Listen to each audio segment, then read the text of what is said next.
moi, je ne suis pas là pour apporter des réponses.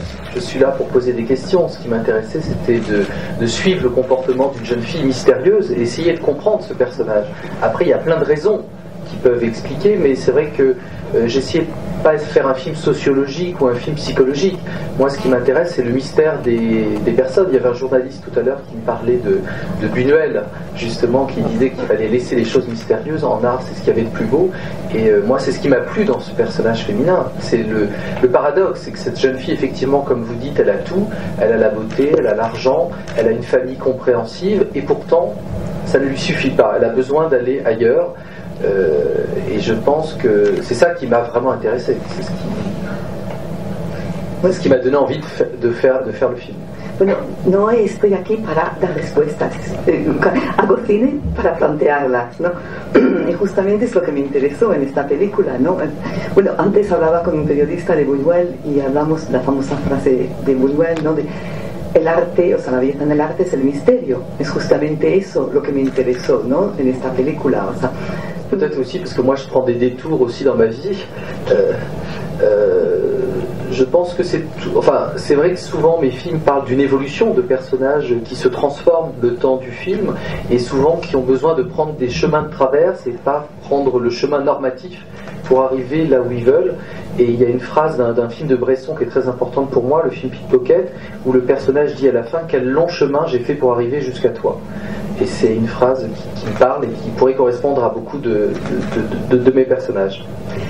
Sí, es verdad, o sea, que quizá porque yo mismo, para llegar a un punto, no sigo el camino más obvio, o sea, tomo otros caminos, ¿no? Y es verdad que mis personajes lo hacen. Hay una frase en un personaje de una película de Bresson, ¿no? En Pickpocket, que no sé cómo se llamó en español, que Pickpocket también, sí, que le dice el protagonista al final de la película: qué camino, qué recorrido tan largo he hecho para llegar hasta aquí, hasta ti. Y creo que es un poco lo que ocurre también en mis películas, con mis personajes. Non mais moi ce qui m'intéresse au cinéma, c'est de poser des questions. Si j'avais des réponses, je serais un politicien, un sociologue ou un psychologue. Ce qui m'intéresse, c'est de poser des questions et que, en tant que spectateur, moi-même, je m'interroge sur moi-même et que je projette des choses. Alors c'est vrai que quand on va au cinéma, des fois on a envie d'avoir juste du plaisir instantané. Une fois que le film est terminé, c'est fini. Moi, ce que j'aime, c'est que le film continue à travailler dans ma tête, que je puisse y repenser. Voilà. Donc c'est ce que j'essaye de faire dans mes propres films. En même temps, je trouve qu'il y a plein de réponses dans le film. Mais c'est pas une réponse qui explique tout. C'est plein de petites choses qui s'accumulent et qui font le comportement de cette jeune fille. Yo, la verdad es que me gusta plantear preguntas. Si diese respuestas, no sería cineasta, sería psicólogo, político, ¿no? Algo así. Y justamente es verdad que hay veces se quiere ir al cine para que te lo den un poco todo comido, que estés allí, bueno, ves la película y ya está. Pero no es el caso conmigo. O sea, lo que a mí sí me gusta es justamente plantear preguntas, ¿no? Ver, o sea, para que el espectador esté obligado un poco a pensar. O sea, lo que me gusta cuando yo voy al cine, y espero que mi cine también haga eso, es que cuando uno sale de la película, siga pensando en la película, no se le olvide inmediatamente. Je pense que l'ironie, elle est venue un peu des situations du film. C'est tout d'un coup, il y a des effets comiques qui se créent un peu involontairement. Et je trouvais que c'était important de les laisser parce que même dans les situations très dramatiques, dans la vie, il y a des choses qui peuvent nous faire rire et qui amènent une certaine distance. Et c'était une manière, le fait d'avoir ces petits effets comiques très légers, c'était aussi une manière de dédramatiser, même si c'est grave. Finalement, ce n'est qu'une expérience, voilà. Donc je pense que c'est important de garder ça, notamment toutes les choses avec le petit frère et avec le beau-père. Sí, me parece importante, ¿no? Justamente tener guiños, o sea, pequeñas ironías, porque en la vida misma las hay, o sea, incluso en los momentos muy dramáticos, es importante desdramatizar. Por eso quise guardar, o sea, esos pequeños momentos de ironía con el hermanito, con su padrastro, con el nuevo marido de su madre. J'aime beaucoup les fins ouvertes. J'aime quand le film laisse la liberté au spectateur d'interpréter, d'avoir son propre jugement et d'avoir la possibilité de continuer le film. Alors c'est vrai que je vous demande du travail, mais moi c'est quelque chose que j'aime aussi en tant que spectateur, après avoir vu un film, pouvoir le continuer dans ma tête J'aime quand il y a des ellipses, quand on doit remplir des trous. C'est quelque chose, oui, que j'aime au cinéma, parce que pour moi, le cinéma ouvre sur l'imaginaire et sur son propre imaginaire. Es algo, bueno, a mí me gusta mucho, digamos, dejar libertad al espectador una vez acabada la película, o sea, justamente obligarle a pensar, ¿no? Obligarle a él a acabar la historia, casi se podría decir. Lo que me gusta mucho también es que el espectador rellene las elipsis que hay en una película, más exacto. Alors c'est amusant que vous parliez de cette phrase parce qu'il y a une histoire particulière. Quand j'ai commencé à travailler sur le film, j'ai rencontré beaucoup de psychologues, de psychanalystes et de policiers spécialistes des mineurs, de la brigade des mineurs et du proxénétisme. Et j'ai rencontré justement une femme policière qui m'a parlé d'adolescents qui se prostituaient, donc qui m'a raconté plein d'histoires, je lui posais beaucoup de questions, et c'est elle, la policière, qui m'a dit de toutes les façons, plus d'un jour, plus de toujours. Et j'ai trouvé cette phrase d'une violence incroyable, et moi je l'ai mise dans la bouche d'un client. Voilà. Bon, après l'interprétation du film à la fin, chacun, en fonction de sa dose d'optimisme ou de pessimisme, on pense qu'elle va recommencer ou pas. Personnellement, moi je suis pas sûr qu'elle recommence, je pense qu'elle a fait un long trajet, qu'elle a évolué, qu'elle a compris des choses sur elle-même, elle avait besoin de traverser toutes ces choses, et enfin moi, de manière assez optimiste, je pense qu'elle ne va pas forcément recommencer, même si ça a été comme une drogue, quelque chose dans lequel elle a pris du plaisir, peut-être pas du plaisir sexuel, mais un plaisir cérébral.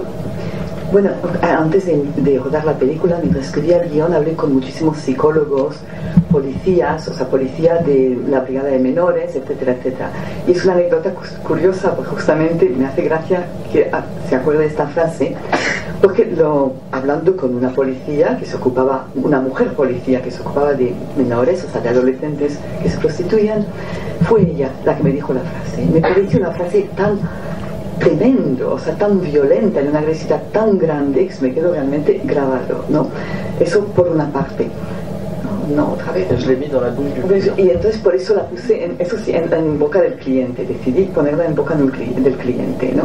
Oui, mais c'est la seconde partie que donne-moi une piste más o menos. Ah, oui, pero esto, exacto, gracias, no significa, sí, no significa que sea verdad, ¿no? Por el fin de la película, bueno, depende mucho cómo se interprete, depende mucho del optimismo, del pesimismo que uno sienta, ¿no? Yo personalmente creo que no va a volver a recaer, no va a seguir prostituyéndose, que ella ha evolucionado, ha seguido un largo trayecto y que también era necesario para ella pasar por esto. Je creo que ha salido de ahí. Mais c'est vrai que vous avez raison. Moi, en fait, si j'ai eu envie de faire ce film aussi, c'est parce que j'étais extrêmement frustré de voir dans les films français une vision de l'adolescence très idéalisée, très nostalgique. J'ai l'impression que tout le monde avait eu une adolescence merveilleuse. Et moi, je me disais, bah non, moi j'ai eu une adolescence horrible, comme je pense beaucoup de jeunes adolescents. Donc j'avais envie un peu de parler de ce chaos. Cette période où on découvre souvent, c'est une période de désillusion, où on se rend compte que nos parents ne sont pas les héros qu'on a cru, où on est traversé de désirs auxquels on ne s'attend pas, hormonalement on est en train de se transformer, donc c'est vrai que j'avais envie de parler de toutes ces choses. Et c'est quoi déjà la question? Ah oui, et c'est vrai que donc... oui, je me suis pas prostitué, je vous rassure, mais c'est vrai que j'ai eu une période difficile d'adolescence, de révolte, de transgression, je pense comme beaucoup d'adolescents. El film témoigne de ça. Sí, efectivamente, si hice la película es porque justamente tenía ganas, bueno, digamos que estaba un poco harto, o sea, tenía ganas de mostrar otra adolescencia, ¿no?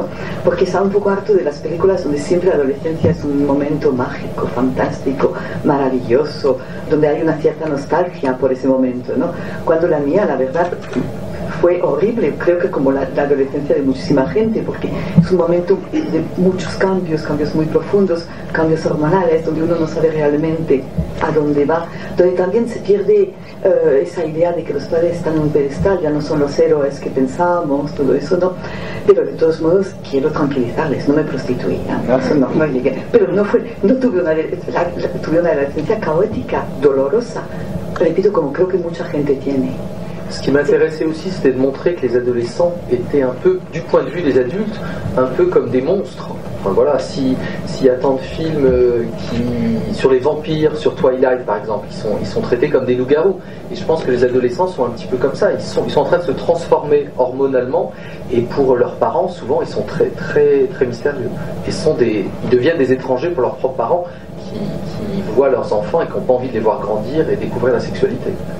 También lo que me interesaba mostrar, ¿no?, es que muchas veces los adolescentes parecen monstruos, ¿no? No hay más que ver la saga de Crepúsculo, donde son vampiros y hombres lobos, ¿no? Y es un poco lo que ocurre realmente. Incluso los padres tienen tendencia a ver al adolescente como un extraño, algo que ya no conoce, y sobre todo porque los padres tienen dificultad en aceptar que esos adolescentes tienen una sexualidad. Oui, effectivement, le thème du film, c'est vraiment l'adolescence. La prostitution, c'est qu'un épiphénomène. J'aurais pu choisir l'anorexie, j'aurais pu choisir une tentative de suicide, la drogue. Voilà, l'idée, c'était de montrer une adolescente qui était attirée par quelque chose de transgressif et quelque chose où elle se mettait en danger, où elle mettait son corps en danger sans en avoir vraiment conscience, parce que je pense qu'on est à un âge où on se croit immortel. Après, par rapport à la prostitution, ce qui m'a intéressé, c'était vraiment que le film se passe aujourd'hui. C'est-à-dire montrer à quel point aujourd'hui c'est facile pour des adolescents de se prostituer. J'avais envie de montrer ça parce qu'effectivement avec Internet, avec les réseaux, avec les sites, n'importe qui peut faire ça. Donc c'est vrai que c'était une situation très différente, par exemple du personnage de Séverine dans Belle de jour, personnage de Catherine Deneuve, qui va dans un bordel. C'est pas du tout le même processus. Il faut vraiment le vouloir pour y aller. Bon, on connaît tous l'histoire d'étudiants qui ont besoin de terminer leur fin de mois et juste sur Internet se prostituent une ou deux fois, gagnent 200 € et puis voilà, c'est terminé. Ils font ça de manière occasionnelle. Donc j'avais envie vraiment d'ancrer le film dans cet état des lieux. Voilà. Alors après, ce que je montre dans le film, je dis pas c'est bien, c'est pas bien, je suis pas là pour juger, mais je montre que c'est facile et c'est une réalité. Bueno, efectivamente, la prostitución podría intercambiarse por cualquier otro, digamos, tema adolescente. Hubiera podido escoger la anorexia, las drogas, el suicidio, ¿no? Realmente, pero bueno, decidí escoger la prostitución. O sea, ella necesitaba hacer algo transgresor, escoge la prostitución. Ahora bien, también quise mostrar lo fácil que era prostituirse hoy día para un adolescente, ¿no? Gracias a los medios, o sea, digamos a la evolución tecnológica. Porque, por ejemplo, con Belle de jour, ¿no?, la película de Buñuel, Séverine, el personaje de Catherine Deneuve, es mucho más complicado. Tiene que ir a un lupanar, literalmente tiene que, o sea, querer hacerlo, cosa que hoy en día es muy fácil, ¿no? Ahora bien, yo en la película no digo ni que esté bien ni que esté mal, no emito una opinión sobre la prostitución, simplemente lo que digo es fácil hacerlo, nada más. Moi, je suis très perplexe. Je ne pense qu'il ne faut pas interdire la prostitution. Enfin, ce qu'il faut interdire, c'est la prostitution quand elle n'est pas de son libre choix, quand ce n'est pas une volonté de soi-même, quand on est dans un truc d'esclavagisme, quand on a un proxénète. Évidemment, je pense que c'est pas aux prostituées qu'il faut s'attaquer, c'est aux proxénètes. C'est au réseau et toutes ces choses-là. À partir du moment quand il y a la liberté, quand quelqu'un choisit de vendre son corps, à partir du moment où il est adulte, responsable, je pense qu'il faut lui laisser sa liberté. Après, c'est très difficile de déterminer quand est-ce qu'on est libre, quand est-ce qu'on n'est pas libre. Est-ce que vous-même vous sentez libre dans votre propre vie? Bon, voilà, c'est une question philosophique.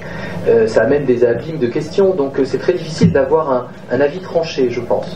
Par contre, je pense que les lois qui attaquent le proxénétisme sont des lois nécessaires. Je trouve que souvent, notamment en France, là en ce moment, on attaque les prostituées. Je trouve que c'est pas le bon moyen de s'attaquer à ça. Après, c'est très difficile de légiférer et de encadrer le métier de prostitution, parce que si ça devient un métier comme un autre, ça pose aussi d'autres problèmes, comme on voit ce qui se passe en Allemagne ou en Hollande. Donc j'ai pas un avis définitif, je me pose des questions, et le film est à l'image de ces questions.